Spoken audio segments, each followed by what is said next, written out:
Peace, Birmingham. How y'all doing today? We low level and high level. We low level and high level. All right, then. Cut the music. Time is the one thing that connects us all. We are all here sharing time. Matter of fact, it's the one thing that connects us even beyond our identity. We're all living here at the same time. But what is the time in which we are living? Awareness of the time and the cycle that you are in, and that hyper-awareness, that mastery, that understanding is what allows you to master the time that you're living in. So many of us do not understand our time. And so many of us are not utilizing the connection that we have together, which is time. We're also in the same space, but even if you weren't brought together in this same space, you would still be sharing time because you're on this earth together. During the greatest shift on the planet Earth, some would say it's the easiest time to be poor and the easiest time to be rich. Now, the way you use your time determines the outcome of your life. You know that Europeans and Africans view time completely different. It is a model in the European thinking that the future is way ahead of us. When the clock was created in the early 1500s, they controlled time. They quantified it into seconds, into minutes, into hours and days and months. That allowed them to be able to control people's performance, to put everybody on a one-time system, which is artificial, meaning that it is man-made, while the African was operating within cycles. They thought about time as the past and the present, but it wasn't that many words for future or near future.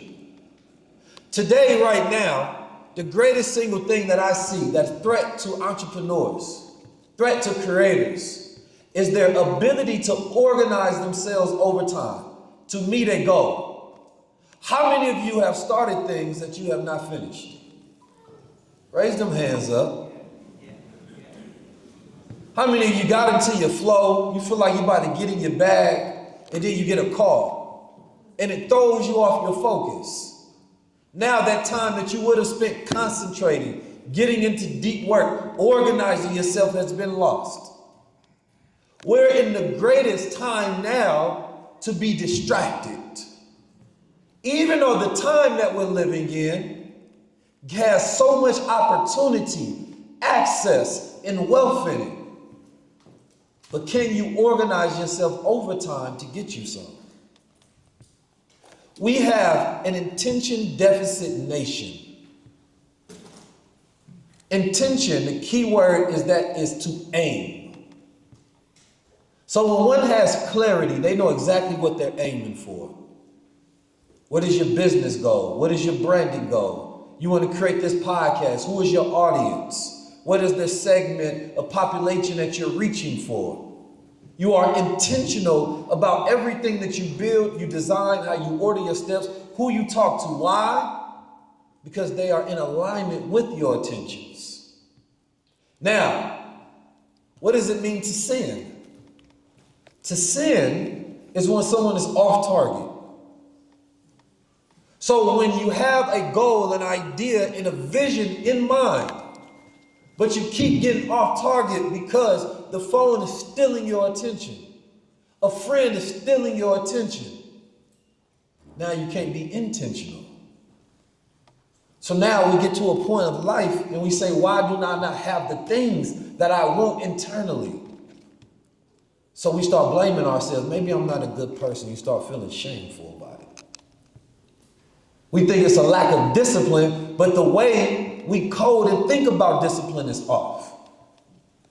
Because discipline is really your systems that you have, that loop, that can continuously get you an outcome, even if you don't feel motivated or willful. It is putting us in a hyper dopamine deficit so that you become addicted to depletion instead of completion. What does that mean exactly? Well, we should be focused on producing more serotonin in our body that calms us so that we can focus over time when we have delayed gratification, knowing that the work that we put in now will be rewarded at a later date in time. But conceptually, the African and the African psychology, remember, we don't think about time in that capacity, which is why so many people bought their tickets yesterday or this morning. I'll just wait. Wait till it is what? Right there in front of your face. See, the thing about when the body is unregulated or has trauma or the way we perceive things, it affects our relationship with time and the things that we get done right now. So, you develop what's called a mental myopia. When you have a myopia in the eye, it's a stigma to where you cannot see that far. And where you cannot see, you don't concern yourself with. But in a mental myopia, when the future is not clear to you, you do not take action on things that are unclear. So you end up having to wait till it's right there in front of your face. And you're like, oh shit, let me organize myself. I've gained clarity on what to do. So even though we may be in a time of great reward or great emergency, can you organize yourself to do what is required in this time? We know as a people we need more unity, more collective economics. We need to build our own systems. We know, but we cannot get ourselves to do. This is a cognitive issue. When the body is dysregulated and you're going through trauma, you are unhealed, you can't see farther than your pain. You're thinking at level 1, this ordinary mind that is in survival, trading all of your time for a reward, hoping that you can just get through the day. So you're on your day to day, and you do not have enough income to where you can think outside of that. So the first thing you would have to do is make sure that you can set yourself up in a way that allows you to respond to the times that you're living in. Because how many people have heard of cryptocurrency and assets but didn't buy? You heard of it for the last 10 years. Everybody heard of it. But just couldn't get yourself to take action. Maybe not enough money, right? You're not investing yet. You hear about all this financial literacy, but you just can't get yourself to do what you know. And I would argue success in wealth building is one's ability to organize themselves over time. Then when you start reaching higher levels, it is less about your internal organization. Then it becomes about the systems that you create that organizes things for you. That's when you start to go up and become a higher mind. And then people start working within your systems because we have a social contract for a system that was organized with us. Or for us, rather. If we take this all the way back, how did the African civilizations and the great black nations lose their power? How did we become under someone else's time? Well, everybody knows that we have an oral history and an oral tradition as a people. We're passing things down from one person to the next in our environment. This is how information was transferred. Stories and narratives were transferred that become collective memory, that becomes the culture. One generation tells the next generation, and that becomes embedded in your self-view, your worldview of how you perceive yourself, which determines how you act and respond to things. But over time, that began to be lost. So what did the European do? He understood, similar to some of our great ancestors, that writing things down was the most powerful system, which is a praxis, of course, of externalization. The ability to take what's internal and make it external. And right now, even though it is simple, the problem in our environments is that we're not being reminded of what to do. So when we hear something that we already know, we think that, oh, that's not for me. But you're not doing it though. So you need to be reminded until you do it, and externalization allows you to remind yourself. You're writing it down. You're having reminders everywhere, whether that is on your phone, whether that is the people that is surrounding you, in around you, when you are in spaces and environments that can keep you accountable. It is constantly suggesting to the brain your point of performance. That space in which you can perform the task that you know that needs to be done now. So for me, as I'm thinking about the era that we're living in, I say I go around the whole goddamn world, but how can I get people to perform what they know if they're distracted all the goddamn time? As soon as you leave here, is there an environment that reinforces what you were taught? Or do we get on our phone and we lose context? So every time we switch context, it takes away our mind and we become easily distractible. What's required in this time is the ability of us to manage and control our consciousness to a level of discipline and control to where we're calm. Because the higher levels of wealth that you reach, you find those are calm minds, controlled minds. So you realize that wealth is a cognitive issue. That you may have a behavioral, neuroeconomic disorder. That the way that you perceive yourself, that your very cognition is stopping you from reaching that next level of growth. Placing ourselves in other people's shoes, thoughts, ideas, and feelings. It's the same thing when it starts to become as our incomes. What service are we providing that other people need? Because the world is shifting, because we have artificial intelligence. So now it's going to be people to people and how you're helping other people more. Because now they can go to a machine for their cognitive intelligence. They can learn directly from the machine.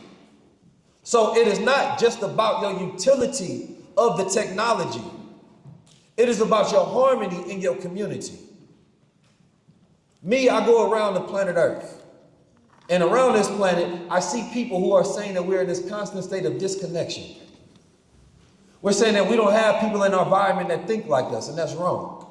You're not seeking those people or creating an environment. There's not even no black-owned coffee shops I was told about since I've been out here. Those are third spaces that were brought, particularly in Europe, that created Renaissance and revolution. Because every time that coffee bean was brought, specifically coming out of Africa, it allowed you to think for longer periods of time that allowed you to challenge the status quo. So now that you are able to think longer, you're able to speak to other people about your ideas. You're able to transmute outside of self. But without those spaces of connection where we're passing down information, we're teaching people, and we're in environments to where we're performing what we know. This is the reason we go to spaces outside our home, because they're too distractible. So if we're not building those type of spaces, then we're not creating community. So the collective consciousness is not being served. That's why a building like this is important. So you have a space that you can come to perform the knowledge that you know. So before we get into anything, if we are not developing our consciousness at a higher level, and we're not focusing on that, feeding that executive brain that requires stillness, that requires darkness, that requires silence, then we're not becoming the type of person that can even survive in the intelligent age. Because this is the first time ever that we're not only talking to the machines, they're talking back to us. We're not only influencing in the machines, they're influencing us. So that means that this is a very dangerous phone that we have, because there's an element called cognitive warfare. It is the ability to manipulate one's identity and consciousness against themselves. It's the ability of your brain to learn new things. That means your neurons are taking what they know, they disconnect it and they reconnect the circuitry, right? In new pathways. But what happens when you're on your phone and you're scrolling through information and you start going down a rabbit hole? You start learning, right? This activates this process of neuroplasticity. But what happens when the machine set it up a particular way? So that as you're reading your meme, you start searching something, you go down a rabbit hole, it starts rewiring your neuroplasticity, and you take on a new identity that you thought was your own. You thought you were finding new information. The whole time it was a cleverly set trap to get you to think a different way ideologically. So now you have different people here. They have hate against certain people. They have a different political ideology. And these are the same people you've been knowing all your life. And all of a sudden they weird as hell. And when you can steal a person's consciousness, you don't need to control what they see anymore because you control how they think. So now the same symbol could mean something different to two people. So no matter what evidence that you show them, they will not believe it. And they will only seek information that reinforces. Matter of fact, the more contrary evidence, the stronger their belief in their ideas become. So when your child is on social media and they're scrolling and we're laughing at a meme and it seems harmless, it is really priming our brains so that we are being influenced with ideas that we normally would have never taken a suggestion for. So human beings were not trained for this. We were trained to pick up technology and use it. We didn't learn about captology, the study of how machines influence us. We don't know the mechanisms in the technology and how it's being utilized. You know, it's a very sad thing seeing people who look like you but not knowing if that's your brother anymore. Not knowing if that's your sister anymore. They've been so subverted, their values and their ideas have changed so much that you have to start questioning the possibility of unity. Not that it's impossible, but you may be unifying with the wrong people for the wrong reasons. They look like you.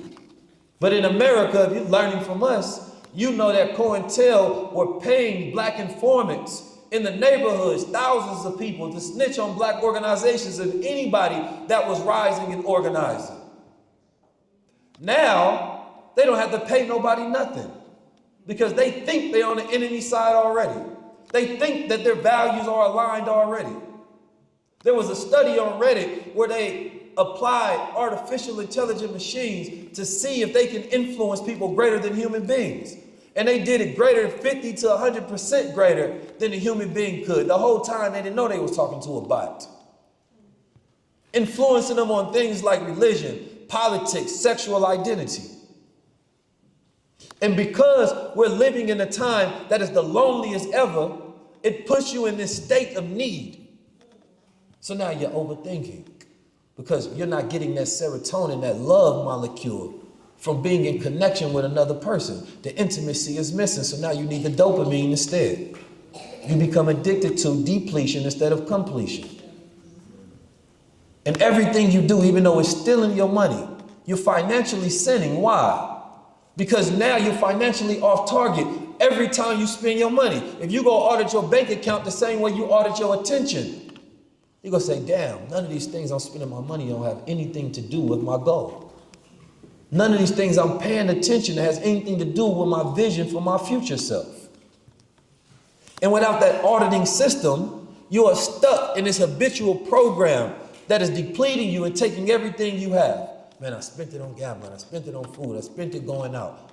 And by the end of the month, you don't know where it all went, but you're addicted to that feeling that it gets you in short-term bursts. Because what's supposed to happen in the brain is that feeling of completion makes one feel calm, it makes one feel good. It's a reward system that first requires the delayed gratification. That's what wealthy people have greater. Is that they know that what they're doing right now, similar to somebody who bought, how many people bought their ticket a month ago? Got a couple people, shout out to y'all. It's very hard for people to do that. Meaning that you know this event is going to occur in the future. You're buying it now because you want your reward now. Even though it hasn't taken place yet, you're able to organize yourself beyond your current moment. And you are placing yourself and controlling what your future self does. And you're eliminating the amount of energy and time and thinking that you have to do last minute because you're not dysregulated.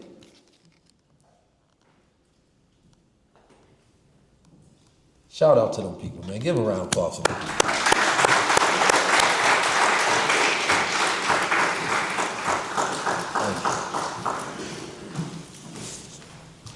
So the goal is to evolve the mind. The goal is to be the type of person that can plan for the next 5 years right now. And taking actions that will benefit you in 5 years, but doing it as if it's happening right now. I know that we are melanated people and it's hard to go against what we're wired in our DNA. But when you understand that the world is dealing with two different system masters, two different time masters, you realize you have no other choice. And the problem is that we've been believing that we have another choice, and this is an illusion. The illusion of choice is that, you know, when you grow up or when you look at a predator versus a prey, you know the distinct differences in their eyes? A prey is always looking around like this, scanning the environment. The predator, his eye has a slit in it, like this, and he's looking forward and he's focused. He don't need to scan the environment because he ain't afraid of nothing. He's forward on the hunt. And what we've become in this society is people that are easily distracted, looking to the left and the right, even though our goal is right in front of us. What are we looking for? But when you are in a trauma environment, you're always looking and scanning for threats. If they can make you perceive yourself as a victim, then you're always looking on what is other people's systems doing to me. You start thinking about the future, and you start thinking that somebody else controls the future, when the reality is the future is whatever you imagine. So why was it easier sometimes for us to be conquered? It was because a man came with a plan. He looked around and he said, wait a minute, the African don't even got that many words for maintenance. They say as long as the machine working now, it's gonna be working tomorrow. I don't need to fix nothing right now. So instead they said, okay, I'm going to write a system that doesn't require me to continuously have to take territory. They created the landlord system. Right? That was the king creating a system to where he said, go across the lands. And I want you to write down everything in these lands. And I want you to put my name next to it. Once he created that system, what he did was he was able to control time. He then said, I will give my lords land, making them landlords, but they would never ever own. Because they would never have the king's title or the allodial title. How can he even own something? So they were signing things over to systems that they didn't understand. In Black Wall Street, anybody heard of Black Wall Street in America? Yeah. So everybody know Black Wall Street was burnt down, right? Do you know what happened 4 years later? It was rebuilt. So if Black Wall Street was burnt down, then rebuilt, then what happened? Well, they created a system, laws, that systematically destroyed Black Wall Street because they realized we're so resilient. No matter what physical violence that you put against us, we're just going to keep moving forward and keep going. So instead, they got smarter, they got clever. They said, how about we systematically destroy it through processes of redlining, destroying the neighborhoods, the communities, the ability to create jobs, the ability to get loans. Because we were way too resilient, we just kept building and kept building and kept building. That no matter what, we have such a mental resilience that we just won't stop. But they understood we did not understand the systems as much. And systems are the steps that it takes to get somewhere. When you want to scale anything, you need systems. You want to scale your business, you have to start thinking in systems that produces and controls your time. You don't need more discipline because your discipline has to reach your level of desire in order to be in control. But what happens when I create me a content system to where even when I'm sleeping, it's taking people through an automated funnel and then it's giving me income? It has nothing to do with my discipline. It has nothing to do with my motivation that day. It has nothing to do with my willpower whatsoever. It has everything to do with my intellect. And so what we're not doing enough is, as a thinking people, utilizing the ability to create systems the same way those devils did it when they started to control us. When they looked around and they said there's no hierarchical system, when they went to South Africa and they said, wait a minute, who's the leader? And they said, leader? We don't know no leader. And they said, okay, I got something for y'all. The papal bulls were instituted by the Catholic Church so that everybody was on the same time, because they realized that if we can control man's time, if we can get black people off their cycle. See, most of the time you think cycles are just for the women. Men be on cycles too. But see, we got different cycles. Our cycle is a solar cycle. It's controlled by the sun. So therefore, they created a 9-to-5 system is because they understood the cycle of productivity in which you can utilize a man's energy and make him work. So they put him on the what? They put him on the clock, right? So then they wanted to have women working more as well. So they created birth control to control your what? Your cycle. So now that if I can control your cycle, I can put you in the workforce. Now you become part of my human capital. And now I can control your time.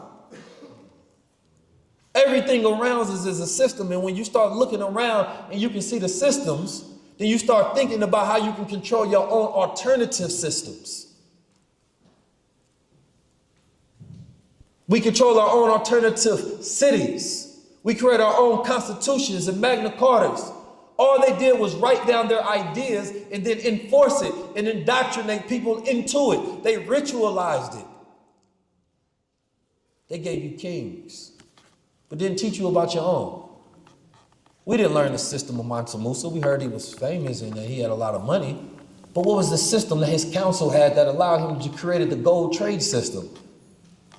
What was the idea about him creating the Timbuktu so there were spaces that democratized education, that allowed people to grow intellect because he was investing in his people? This is why in America I'm always telling them that black excellence is a scam. It's the scam that replaced black power. Black power was the militant organization of systems and organization over time. When we look at what the Nation of Islam did with the Honorable Elijah Muhammad, he built a system. I don't care if you agree with his religion. He built a network nation.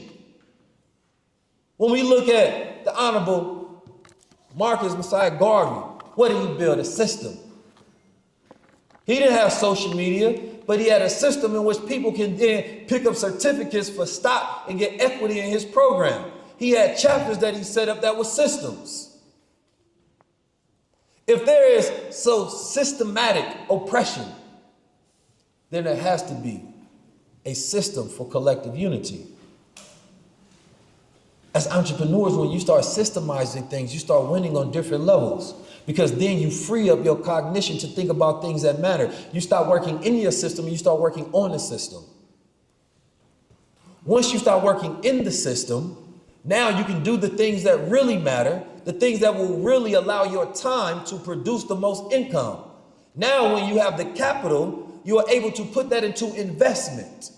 Once you're able to take 20% of the capital that you're gaining and put it into investment and increase that over time, you're making your money work for you when you stop working for money.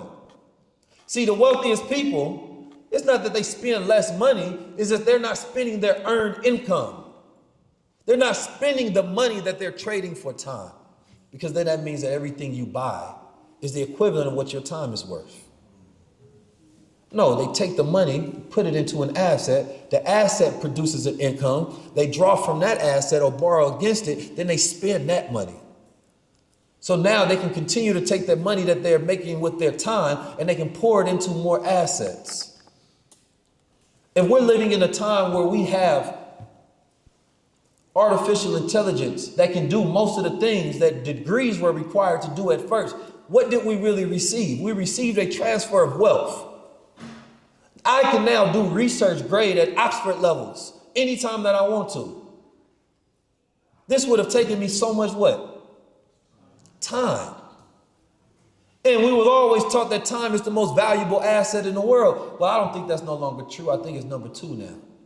I think cognition is. I think a clear mind would be one of the most rarest things in the future. Somebody who can clearly think in organized systems. Somebody who is thinking above the chaos, who is not easily distracted, but that can organize themselves for the needs of others.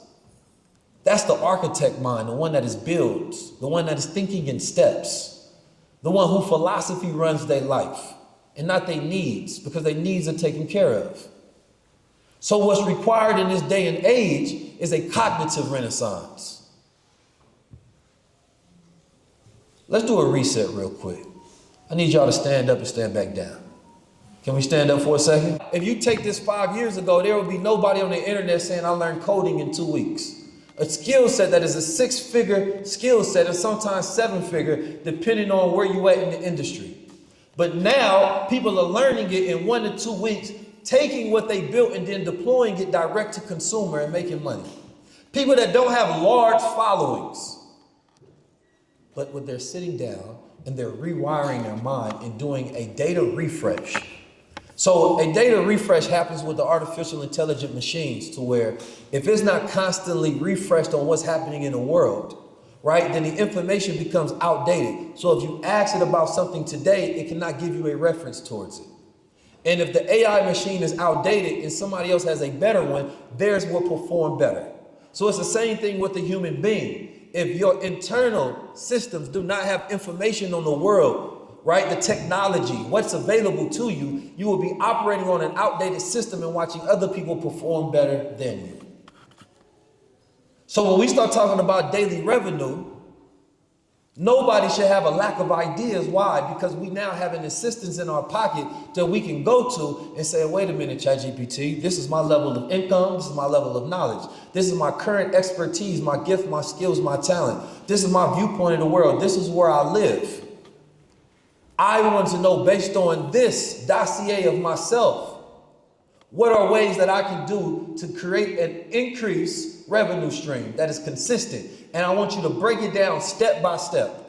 Now, what happens after you get that step by step? Now you got to execute. So we have unlimited information, but we end up having limited execution. So now you know exactly what to do. The question becomes, can you perform? Now you're going to start looking yourself in the mirror. Say, damn, what's wrong with me? Don't feel ashamed. Just create a system. If I ever feel like my brain is developing any ADHD, I have to then create a system. What is that system? I start externalizing and writing everything down. Everything now. It might be insignificant, but externalization literally allows the part of the brain that is long-term thinking and the part of the brain that has knowledge to start connecting to organize. Otherwise, what you know stays disconnected from your ability to do. So now you're sitting there, big-headed, with all this information. Ain't doing shit. So the reason I come up with these frameworks is because I'm looking at entrepreneurs who have enough, and they think they need more, and they become addicted to more. No, just start. Because the hardest thing in this operation for most people is actually starting. And then finishing what you start by creating an environment that allows you to continuously perform the task. So externalization, meaning you're speaking it, you're expressing it, you're writing it down, you're giving yourselves reminders. Sometimes you just got to leave the house and be around other people that keep you accountable. You create groups out here of other entrepreneurs. You create networks of people who have similar to the same goals, and you tell other people your goal. So now when they meet you, they say, did you meet that? So now, we don't mind letting ourselves down, but we don't want to let other people down. So sometimes we keep things internal, but no, I'm going to tell the world what I want to do. So now they're coming to me, reminding me, Keys, did you do the thing you said you was going to do? Now I know where my deficit is. I know where I'm falling short. So at that level, you have to then create that system that allows you to have that daily revenue. And once you have that revenue, you start saving money, because the average person doesn't have $1,000 for an emergency. So they selfish because they couldn't help nobody if they need it. So your first goal should be creating $10,000 emergency fund, because your wealth is the amount of time you can afford. So you're going to look at, how much does my income cost? How much is my rent, my debt? So now let's say it costs you, what's the average rent out here in Birmingham? $950. What's that, low? Y'all just throw numbers out. I'm gonna hear the average. Your point of view is able to go further. So your first plan is to save enough money, right? So that you can start investing and increasing that investment incrementally over time. The way to do that is you start with your fixed daily routines. So what routines that I have, and then measuring those routines and looking at what's the outcome of them. So am I reading daily? Am I posting content daily? right? How am I measuring the success of this routine? And then if it's not working, then you fix that routine and you go to another one, because your routines are your discipline. That's it. Don't think about your discipline as some eternal state. We overthinking it. It's just whatever your habits are, whatever systems that you have. You have no systems, you have no discipline. Then we start to go into level 2. That's when you start to go into an operator mode, to where you start focusing on the procedures that you have. So you start documenting everything that you do, and then once you document it, you have a system that you can now start repeating. The beauty of this system is that you become a value to others, because what you document that reproduces results, you can now teach to somebody else and give them results. So that same person that was at level 2, you can teach them, or level 1, you can teach them how to get to level 2, which allows you to be able to produce more income. So that's when people start writing ebooks, they start creating courses, or they just start adding value by creating content around where they got past, because there's different levels of people in this room right now. And if you can teach somebody how to clearly get an outcome to create a greater performance in life, they will pay you for it because they will see the value out of that. So you have to document everything. Because if you do not document it, it becomes harder to teach. What I do, I sometimes will utilize AI so that it can help me reverse engineer the things that I do and I know. So one of my greatest gifts is my ability to learn. And in the future, that will be one of the greatest gifts as well, having this cognitive flexibility.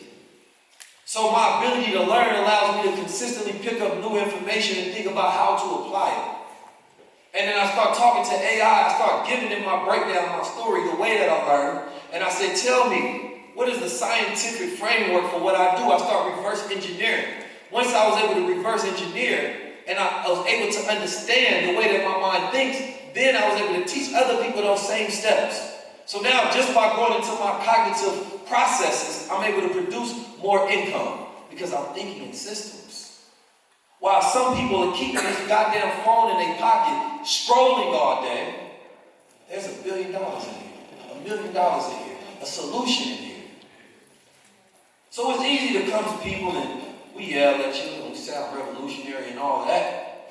But who can teach the people the systems so they even have the ability to be intentional throughout their day? Because the reason that a lot of us are not working together is because we're in survival mode. And we can't think collectively because we're worried about how we're going to survive in a system because we don't have systems. Now, if you have that mindset of repeat what you document, that means that you are now looking at a reliable monthly cash flow, which is independent of your mood. So when I'm creating content, we have a system on there to where we utilize mini-chat. How many people use mini-chat? You have to teach people other things in life, like even when you're having somebody sitting in front of you, just by perking up like this and having greater posture, you're going to listen better. See, a lot of people in here are not taking notes, and a lot of people are. You're relying on your memory instead of your system. The system would be your note-taking. I would then take those notes, I would screenshot them, I would drop them in ChatGPT, and I would say, how did this give me context to how this can benefit my life right now? You don't have to understand everything in a moment. It's all about thinking systematically. Because if we can think systematically, then we become the powerful ones. We start appreciating the person that you become and are becoming. You want to be the wealthiest person that you know in your family. You want to bring the people around you up. You have a healthy social life, a healthy community. You're thinking clearly through your ideas. You're focused every single day. You're getting your work done. You've externalized all your dreams by writing them down. You've changed your environment and cut off people who do not need to be there. I want you to bring attention to the feeling in your environment. And as you can imagine a greater version of yourself, that means that it's already possible. It already is in existence, and I need you to hold that image of your higher self. Take another deep breath.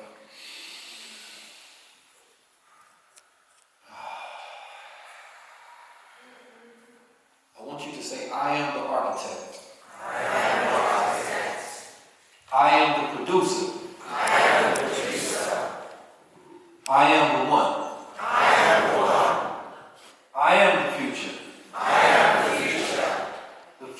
bends to my will. The future bends to my will. And I do God's will. And I do God's will. Open your eyes and make that statement true.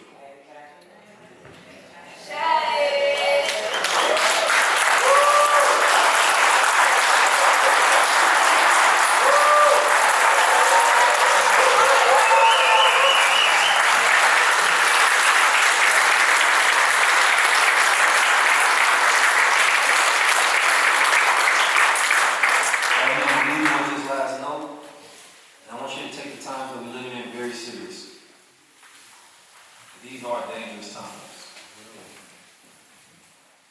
Nobody is exempt from the war that is already upon us. Every man was trained. Every woman was trained. If you're by yourself, you're in danger. If you don't have a collective of 5 or 6 individuals you can work with, if you don't understand the world that you're living in, you're walking through hell blind. You have to take on the revolutionary spirit. You have to take on the spirit of morality, which means to get to the root of things, to understand what's happening. Don't be so frivolous in your day-to-day actions. Allow yourself to be underestimated by others, but know the complete total and worth of yourself. What you're doing now, that's fine. But you have to see a greater version of yourself. And you have to see yourself winning more than anything. Their systems are only as powerful as our belief in them. So stop believing in them and start creating your own. Build with each other. Fight for each other. Kill for each other if needed. And if those words bring fear to you, then you're in the wrong circles.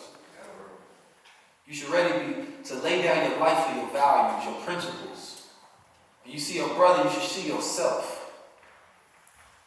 You don't have control of yourself and you're agitated and you want to move and you can't sit and listen to a man for 5 minutes, 10 minutes, an hour. And it got nothing to do with somebody else. It has everything to do with you. Because you're seeking that dopamine hit somewhere else. If you can focus for a prolonged period of time, you can manifest whatever reality. And I want to see Birmingham do that. I want to see you build wealth. Just start developing a higher state of consciousness. I want to see you change the environment. Build the spaces that are needed for the youth, because I heard there's a lot of young people out here. But who will guide them? Where will they go? They grew up in a world that was already designed on the phone. They don't know reality. That's your job to build that for them. Look to your brother and sister to the left, shake their hand. I'll meet you all in VIP. We're going to take a picture before we leave. And inshallah, I get to see some of you all in London, but I just want to